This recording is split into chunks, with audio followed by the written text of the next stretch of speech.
H. Freedman was one of the most intriguing and amazing individuals of the 20th century. Mr. Freedman, born in 1890, was a successful Jewish businessman of New York City who was at one time the principal owner of the Woodbury Soap Company. He broke with organized Jewry after World War II and spent the remainder of his life and the great preponderance of his considerable fortune, at least $2.5 million, exposing the Jewish power structure which dominates the United States. Mr. Freedman's testimony is especially important because he had been an insider at the highest levels of Jewish organizations and Jewish machinations to gain power over our nation. Mr. Freedman was personally acquainted with Bernard Baruch, Samuel Untermeyer, Woodrow Wilson, Franklin Roosevelt, Joseph Kennedy, John F. Kennedy, and many more movers and shakers of our times. This speech was given before a patriotic audience in 1961 at the Willard Hotel in Washington, D.C., on behalf of Condi McGinley's patriotic newspaper of that time, Common Sense. Though in some minor ways this wide-ranging and extemporaneous speech has become dated, Mr. Freedman's essential message to us, his warning to the West, is more urgent than ever before. Listen. Here in the United States, the Zionists and their co-religionists have complete control of our government. For many reasons, too many and too complex to go in here, at this time, I'll be glad to answer questions, however, to support that statement.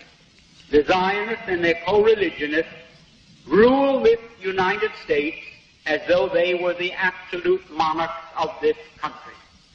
Now you say, well, that's a very broad statement to make, but let me show what happened while you were, I don't want to wear that out. Let me show you what happened while we were all asleep. I'm including myself with you. We were all asleep.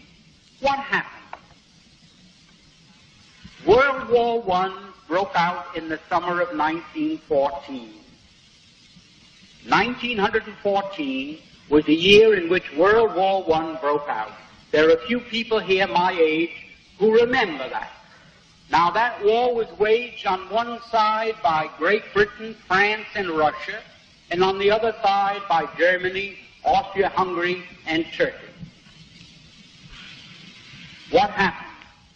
Within 2 years, Germany had won that war. Not alone won it nominally, but won it actually.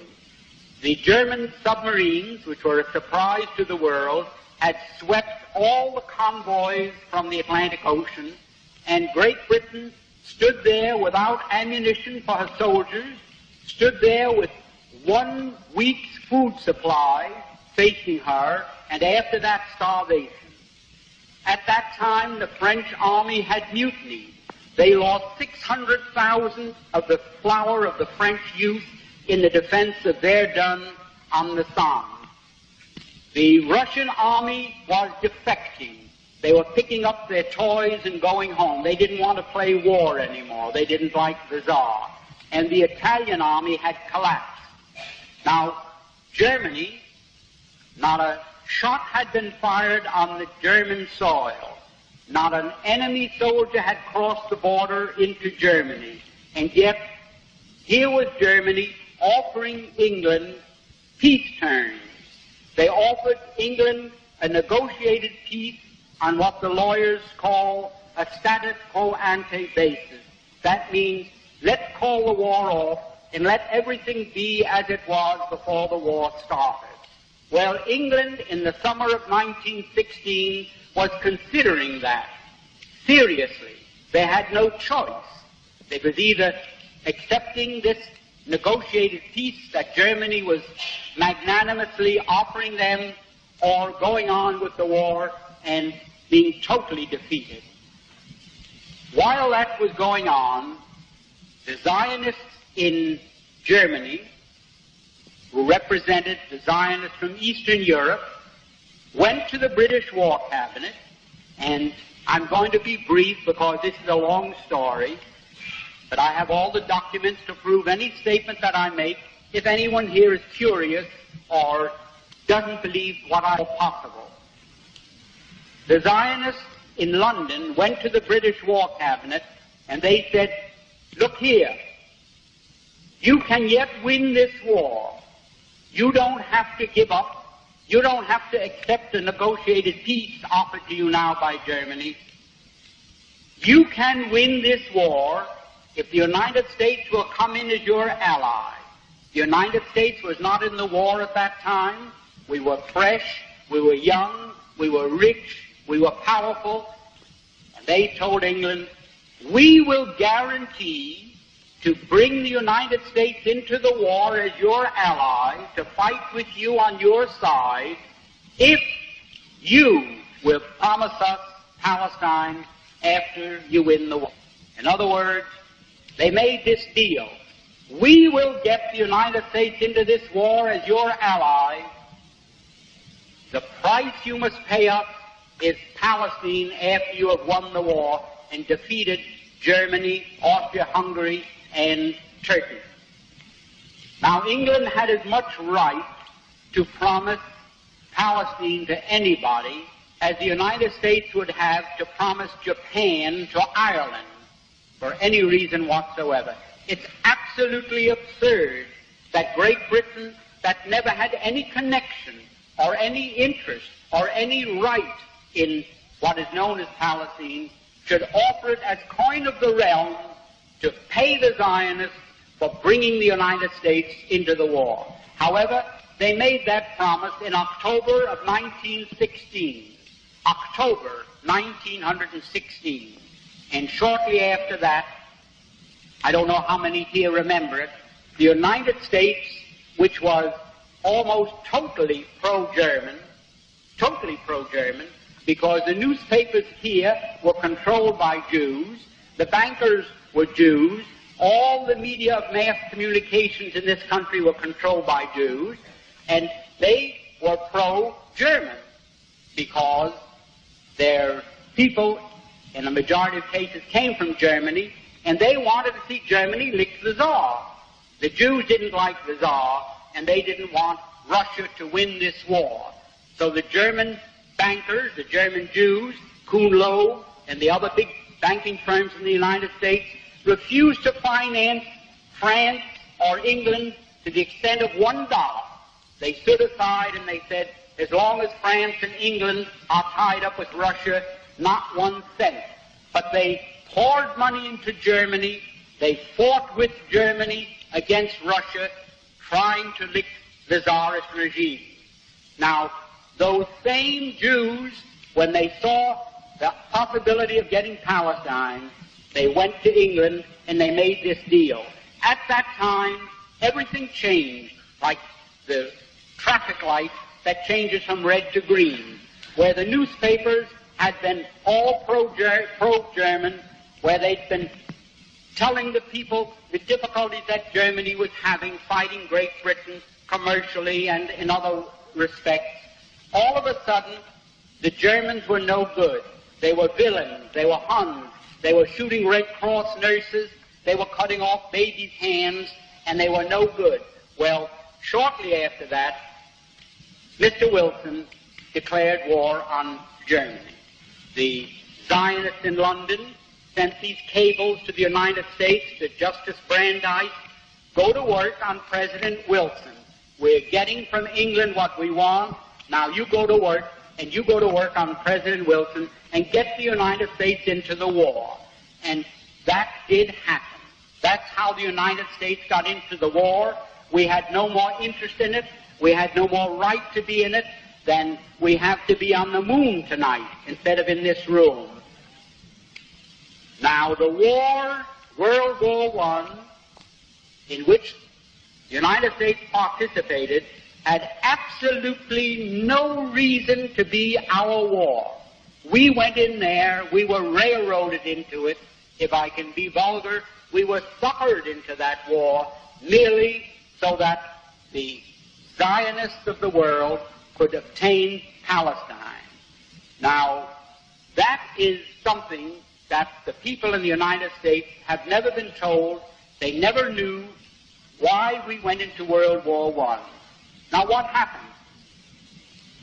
After we got into the war, the Zionists went to Great Britain, and they said, well, we performed our part of the agreement. Let's have something in writing that shows that you are going to keep your bargain and give up Palestine after you win the war, because they didn't know whether the war would last another year or another 10 years. So they started to work out a receipt. The receipt took the form of a letter, and it was worded in very cryptic language so that the world at large wouldn't know what it was all about. And that was called the Balfour Declaration. The Balfour Declaration was merely Great Britain's promise to pay the Zionists what they had agreed upon as a consideration for getting the United States into the war. So this great Balfour Declaration that you hear so much about is just as phony as a $3 bill, and I don't think I can make it more emphatic than that. Now, that is where all the trouble started. The United States was in the war. The United States crushed Germany. We went in there, and it's history, you know what happened. Now, when the war was ended, and the Germans went to Paris, to the Paris Peace Conference in 1919, there were 117 Jews there as a delegation representing the Jews, headed by Bernard Baruch. I was there, I ought to know. Now what happened?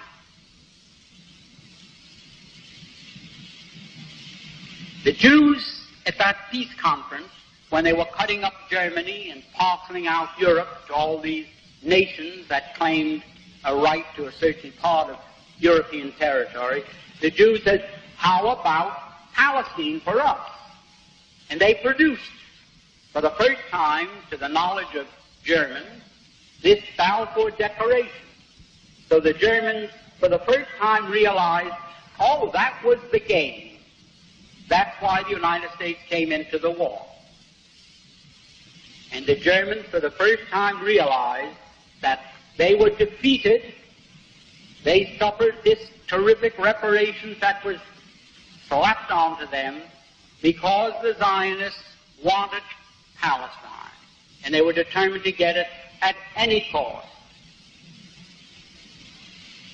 Now that brings us up to another very interesting point. When the Germans realized this, they naturally resented it. Up to that time, the Jews had never been better off in any country in the world than they had been in Germany.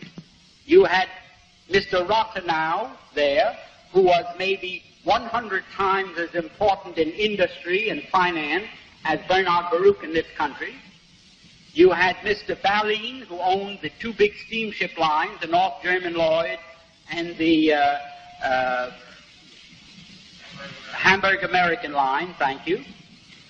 You had Mr. Bleichschroeder, who was the banker for the Hohenzollern family. You had the Warburgs in Hamburg, who were the big merchant bankers, the biggest in the world. The Jews were doing very well in Germany. No question about that. Now, the Germans felt, well, that was quite a sellout. It was a sellout that I can best compare. Suppose the United States was at war today with the Soviet Union, and we were winning, and we told the Soviet Union, well, let's quit. We offer you peace terms. Let's forget the whole thing.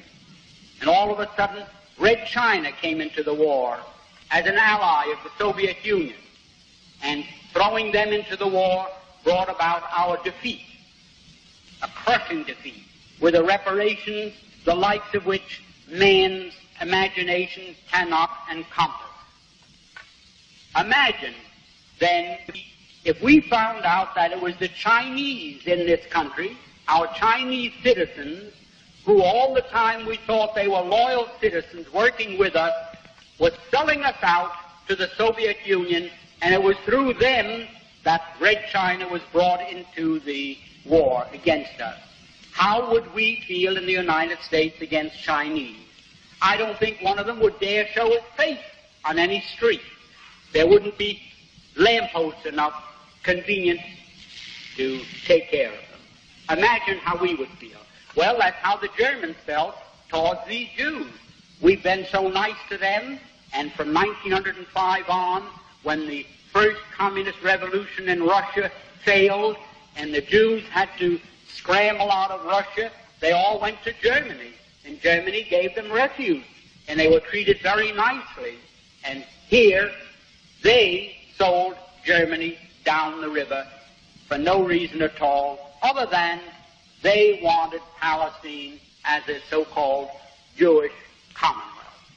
Now, Nahum, Sokolow, all the great leaders, the big names that you read about in connection with Zionism today, they, in 1919, 1920, 21, 22, and 23, they wrote in all their papers, and the press was filled with their statements, that the feeling against the Jews in Germany is due to the fact that they realized that this great defeat was brought about by our intercession and bringing the United States into the war against them.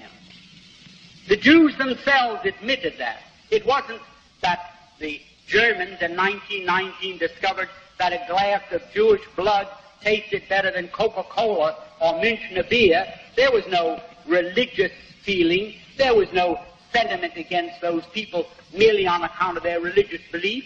It was all political. It was economic. It was anything but religious. Nobody cared in Germany whether a Jew went home and pulled down the shades and said Shema Yisrael or Our Father. No one cared in Germany any more than they do in the United States. Now, this feeling that developed later in Germany was due to one thing, that the Germans held the Jews responsible for their crushing defeat for no reason at all, because World War I was started against Germany for no reason for which they were responsible. They were guilty of nothing, only of being successful. They built up a big navy. They built up world trade. You must remember, Germany, at the time of Napoleon, at the time of the French Revolution, what was the German Reich consisted of 300 small city-states, principalities, dukedoms, and so forth.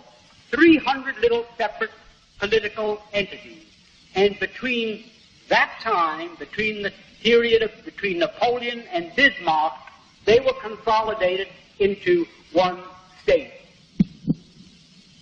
And within 50 years after that time, they became one of the world's great powers.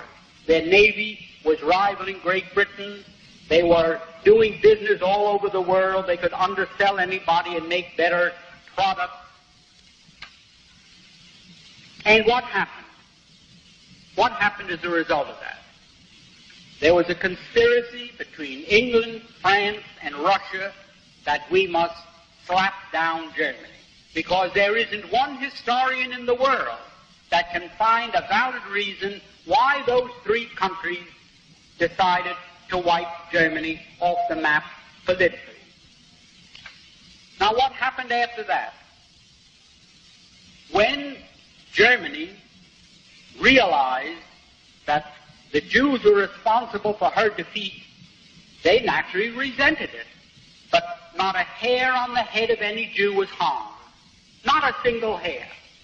Professor Tanzel of Georgetown University, who had access to all the secret papers of the State Department, wrote in his book and quoted from a State Department document written by Hugo Schoenfeld, a Jew who Cordell Hull sent to Europe in 1933 to investigate the so-called camps of political prisoners.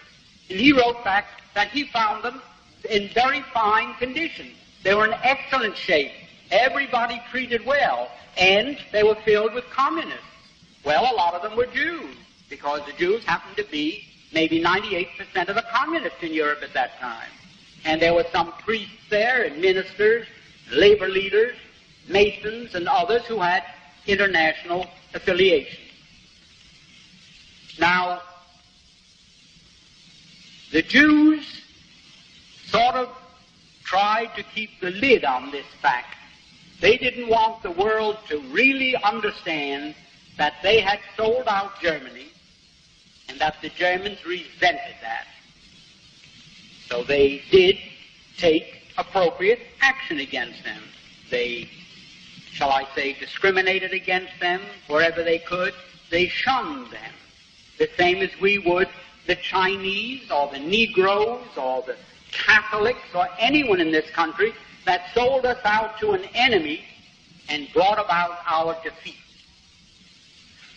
Now, after a while, the Jews of the world didn't know what to do, so they called a meeting in Amsterdam. Jews from every country in the world attended in July 1933. And they said to Germany, you fire Hitler and you put every Jew back into his former position, whether he was a communist, no matter what he was. You can't treat us that way. And we, the Jews of the world, are calling upon you and serving this ultimatum upon you. Well, the Germans told them, you can imagine. So what did they do? In 1917, the communists took over Germany for a few days. Rosa Luxemburg and Karl Liebknecht and a group of Jews in Germany took over the government for 3 days. In fact, when the Kaiser ended the war, he fled to Holland because he thought the communists were going to take over Germany as they did Russia, and that he was going to meet the same fate that the Tsar did in Russia. So he left and went to Holland for safety, for security. Now, at that time, when the communist threat in Germany was quashed, it was quiet, the Jews were working still, trying to get back into their former status, and the Germans fought them in every way they could without hurting a hair on anyone's head. The same as one group, the prohibitionists, fought the people who were interested in liquor, and they didn't fight one another with pistols. They did it every way they could. Well, that's the way they were fighting the Jews in Germany. And at that time, mind you, there were 80 to 90 million Germans, and there were only 460,000 Jews. Less than 1/2% of the population of Germany were Jews. And yet, they controlled all the press, they controlled most of the economy, because they had come in and with cheap money, you know the way the mark was devalued, they bought up practically everything. Well, in 1933, when Germany refused to surrender, mind you, to the World Conference of Jews in Amsterdam, they broke up, and Mr. Undermeyer came back to the United States, who was the head of the American delegation and the president of the whole conference, and he went from the steamer to ABC and made a radio broadcast throughout the United States in which he said, the Jews of the world now declare a holy war against Germany. We are now engaged in a sacred conflict against the Germans, and we are going to starve them into surrender. We are going to use a worldwide boycott against them that will destroy them because they are dependent upon their export business. And it is a fact that 2/3 of Germany's food supply had to be imported. And it could only be imported with the proceeds of what they exported, their labor. So if Germany could not export, 2/3 of Germany's population would have to starve. There just was not enough food for more than 1/3 of a population. Now, in this declaration, which I have here, it was printed and a whole page in the New York Times on August 7th, 1933, Mr. Samuel Untermeyer boldly stated that this economic boycott is our means of self-defense. President Roosevelt has advocated its use in the NRA, which some of you may remember, where everybody was to be boycotted unless they followed the rules laid down by the New Deal, which of course was declared unconstitutional by the Supreme Court at that time. Nevertheless, the Jews of the world declared a boycott against Germany, and it was so effective that you couldn't find one thing in any store anywhere in the world with the words "made in Germany" on it. In fact, an executive of the Woolworth Company told me that they had to dump millions of dollars worth of crockery and dishes into the river, that their stores were boycotted. If anyone came in and found a dish marked "made in Germany," they were picketed with signs, Hitler, murderer, and so forth, and like something like these sit-ins that are taking place in the South. R.H. Macy, which is controlled by a family called Strauss, who also happen to be Jews, a woman found stockings there, which came from Chemnitz, marked "made in Germany." Well, they were cotton stockings. They may have been there 20 years, because since I've been observing women's legs in the last 20 years, I haven't seen a pair with cotton stockings on them. So Macy, I saw Macy boycotted with hundreds of people walking around with signs, "murderers," and "Hitlerites," and so forth.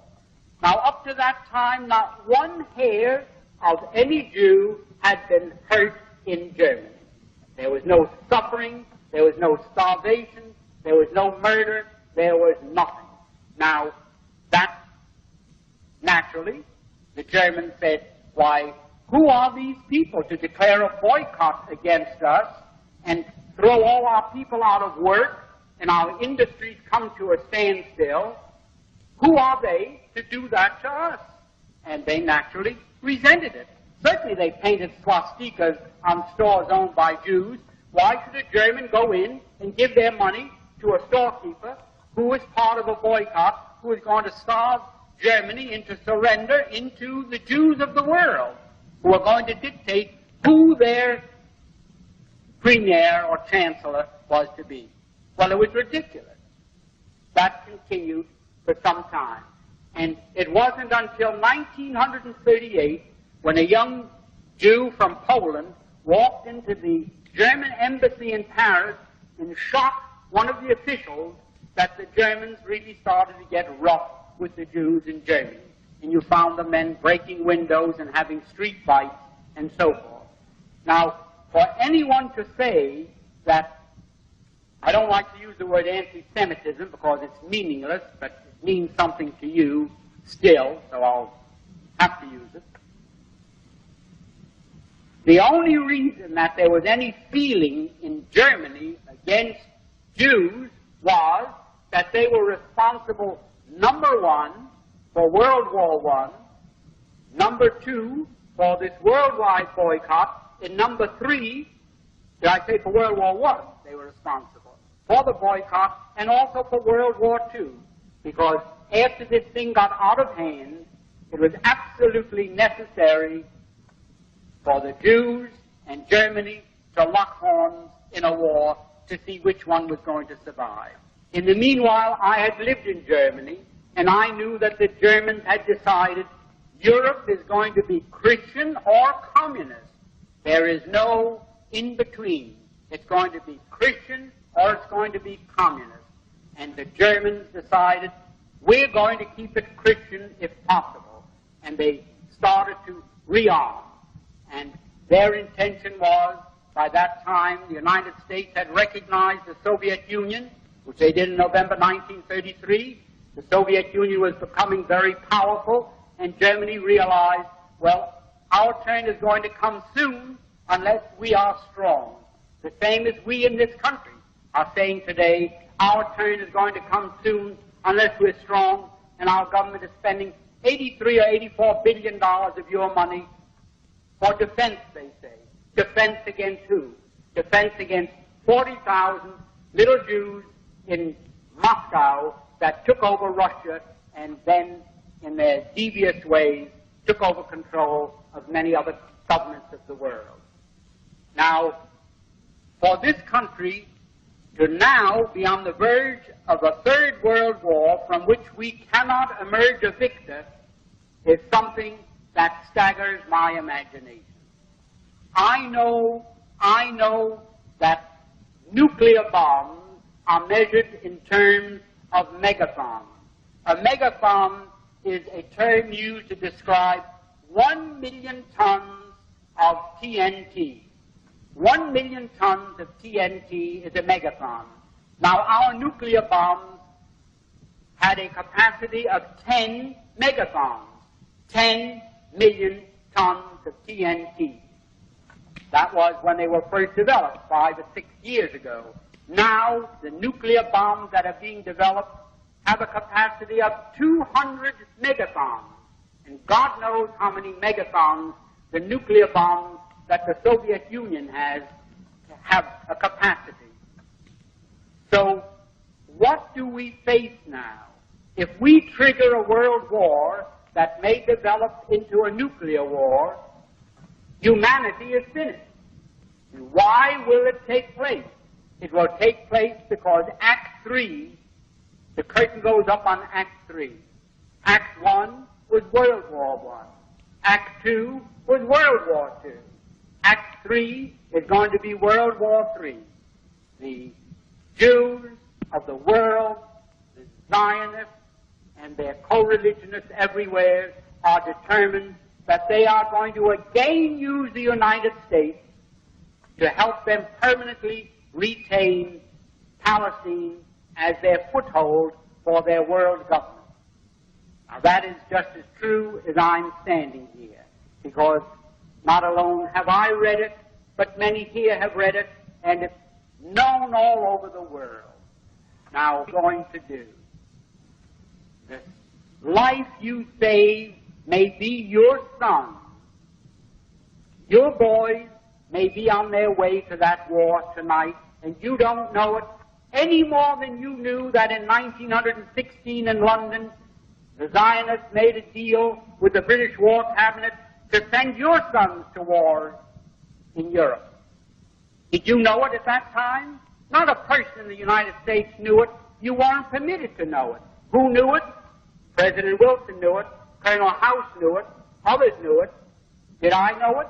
I had a pretty good idea of what was going on. I was liaison to Henry Morgenthau Sr. in the 1912 campaign when President Wilson was elected. And there was talk around the office there. I was confidential man to Henry Morgenthau Sr., who was chairman of the Finance Committee, and I was liaison between him and Rollo Wells, the treasurer. So I sat in these meetings with President Wilson at the head of the table and all the others, and I heard them drum into President Wilson's brain the graduated income tax and what has become the Federal Reserve, and also indoctrinate him with the Zionist movement. And Justice Brandeis and President Wilson were just as close as the two fingers on this hand. And President Woodrow Wilson was just as incompetent when it came to determining what was going on as a newborn baby. And that's how they got us into World War I, why we all slept. Send our boys over there to be slaughtered for what? So the Jews can have Palestine as their commonwealth. They fooled you so much that you don't know whether you're coming or going. Now, any judge, when he charges a jury, says, gentlemen, any witness that you find has told a single lie, you can disregard all his testimony. That is correct. I don't know from what state you come, but in New York State, that is the way the judge addresses a jury. If that witness said one lie, disregard his testimony. Now, what are the facts? The Jews, I call them Jews to you because they're known as Jews. I don't call them Jews. I refer to them as so-called Jews because I know what they are. Now what happened? The Eastern European Jews who form 92% of the world's population, of those people who call themselves Jews, were originally Khazars. They were a warlike tribe that lived deep in the heart of Asia.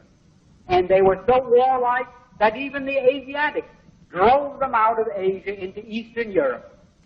And to reduce this, so you don't get too confused about the history of Eastern Europe, they set up this big Khazar kingdom, 800,000 square miles. Only there was no Russia, there were no other countries, and the Khazar kingdom was the biggest country in all Europe. So big and so powerful that when the other monarchs wanted to go to war, the Khazars would loan them 40,000 soldiers. That's how big and powerful they were. Now, they were phallic worshippers, which is filthy. I don't want to go into the details of that now. It was their religion, the way it was the religion of many other pagans or barbarians elsewhere in the world. Now, the king became so disgusted with the degeneracy of his kingdom that he decided to adopt a so-called monotheistic faith, either Christianity, Islam, the Muslim faith, or what is known today as Judaism, really Talmudism. So, like spinning a top, he said, eeny, meeny, miny, mo, and he picked out so-called Judaism. And that became the state religion, and he sent down to the Talmudic schools of Tel Aviv and Surah, and brought up thousands of these rabbis with their teachings, and he opened up synagogues and schools in his kingdom of 800,000 people, 800,000 square miles, and maybe 10 to 20 million people, and they became what we call Jews. There wasn't one of them that ever had an ancestor that ever put a toe in the Holy Land, not alone in Old Testament history, but back to time, the beginning of time. Not one of them. And yet they come to the Christians and they ask us to support their armed insurrection in Palestine by saying, well, you want to certainly help repatriate God's chosen people to their promised land, their ancestral homeland.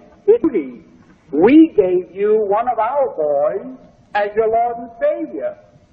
You now go to church on Sunday and kneel, and you worship a Jew, and we are Jews.